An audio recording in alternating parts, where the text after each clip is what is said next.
Hey there, welcome to day 1228 of What's You Up to Now. Sharon Horne-Ellstrom here with my little devil horns on. Sometimes I like to just pick weird filters for the fun of it. I'm talking about, for Supersize Your Business, I'm doing something a little different today. I do a daily idiom where I share the origin of the idiom, where did it come from, what does it mean, and how might you use it to build and supersize and grow your business. Well, today I'm talking about kicking the habit, and I decided that instead of just doing one day, today we're going to talk about the bad habits and possible bad habits that are stunting your growth and keeping your business small. And then tomorrow I will share, well, how do you kick habits? How do you get rid of habits? How do you take these bad habits that you don't want and get rid of them? And then I'll probably add on, let's create good habits. How do you make sure that you're creating systems and processes and habits and routines and rituals and things for your business and your life that work for you, that move you in the direction that you want to go for your goals? So actually it was kind of a fun one. I found there's not much history on the idiom or the expression kick the habit. It's from the first half of the 1900s, but people don't really know exactly where it came from. Could come actually from leg spasms, when sometimes you get leg cramps and muscle spasms when you go cold turkey on certain things. Like if you stop, I don't know, I'm trying to think of what would be an example. If you don't have enough vitamins of certain types, you'll get leg cramps. But it could come from that, or it could come from just kicking, meaning to get rid of something. We kick it out of our life. But the origin isn't clear, so whenever there's one of those, I like to dig a little deeper and find out, well, what else is about this topic that's interesting. And of course, I came across a list of 10 bad habits that might be, preventing you from being happy. And then I added that to my 10, or things that just popped off the top of my head, that prevent you from growing and supersizing your business, which is how I tie the topic into the idiom and the expression itself. What does it have to do with me running my business? What does it mean to me? What might it mean to the people that I interact with and work with? And how do I tie it to business and creating and supersizing and building whatever business it is that I might happen to be building at the time? And then tomorrow we'll talk about, again, I'm doing a two-part one because I don't want to leave people hanging. So tomorrow we'll talk about, well, what are the ways that you actually kick that habit or create a new one? Our annual challenge this year, do one thing every day that centers you, are all about you, 365-day challenge. It's actually a three-part sayings day about blessings, barriers, obstacles, opportunities, stumbling blocks, and stepping stones. And I personally love this topic because it's one of my favorites. It's the whole purpose of the Get Up and Go challenge, is to teach people how to automatically be better off after a change or challenge than before they encountered a change or challenge. So today's breakdown was, of course, barriers to blessings. How do you turn barriers that we might get or experience, because we all run into barriers, setbacks, roadblocks, obstacles, challenges, changes. Heck, if 2020 didn't teach everyone on the planet that we are all susceptible to change and challenges, I don't know what will. If a global pandemic doesn't knock you up alongside the head and say, wake up, smell the coffee, change is coming, you got to figure this out, I don't know what will, because I think that it's, one of those huge global lessons that we all can learn from, if we so choose, right? I'm sure there's a lot of people that just will go back to whatever they've been doing or were doing before, and it will be as if the pandemic never even happened, which, I think that makes us resilient. So working on that today, getting ready for lots of grandchildren time, or not lots of, but 2 granddaughters I'm going to be hanging out with for the next 15 days, starting on Tuesday. And so going to have to be very flexible in my schedule, my time, and how I do things. Because guess what? When you're hanging out with kids, you're on their schedule. You're not on your own. So we'll try to see if we can tweak their schedule a little bit to coincide with mine. But all bets are off. Who knows what's going to happen? Because with kids, it's unpredictable, which is also really, really fun and exciting, because it keeps us younger. It keeps us on our toes. It keeps us constantly problem solving, but not focusing on the problem, focusing on the solution. And I think that that's a good change of pace for anyone, especially for me.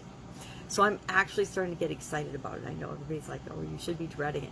And my mom's in the hospital. She was going to help me out. So that's just, not a problem. I raised 2 kids and they turned out awesome. So I think I can handle a couple of granddaughters for a few days.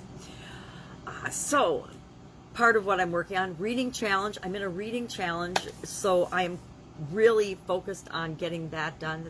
I like to do personal goals and development things all the time. And One woman that I have the utmost respect for is Avril Beckford, and she does reading challenges. And I've done several of hers where it's read 30 books in 30 days. So this one is just read 8 books in 30 days. So I'm compressing that time and making sure I get my 8 books read by the 15th instead of the 30-day time frame.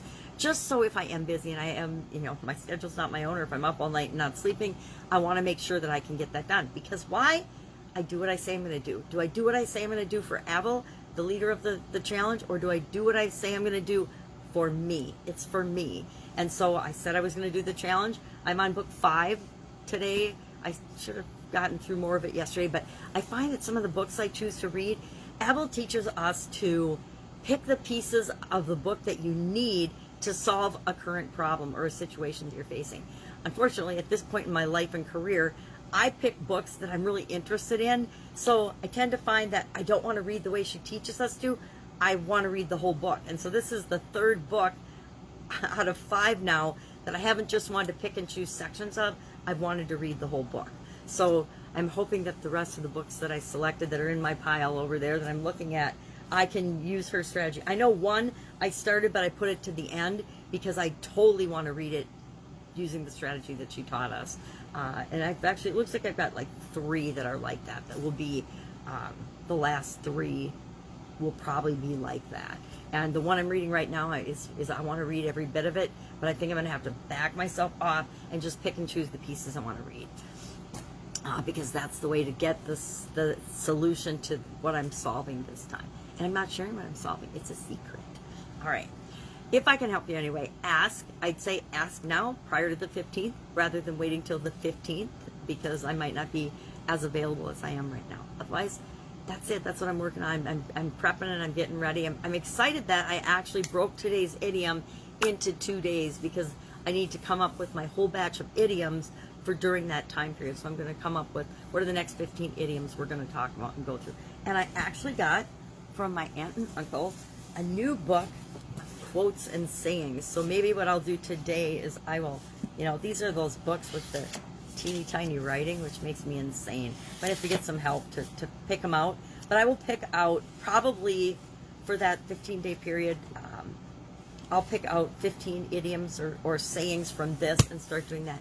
And maybe I'll start switching off of idioms a little bit and talk about maybe I'll do a section on overused phrases and terminology or misunderstood business-related phrases and terminology because there's a lot of things that people misunderstand.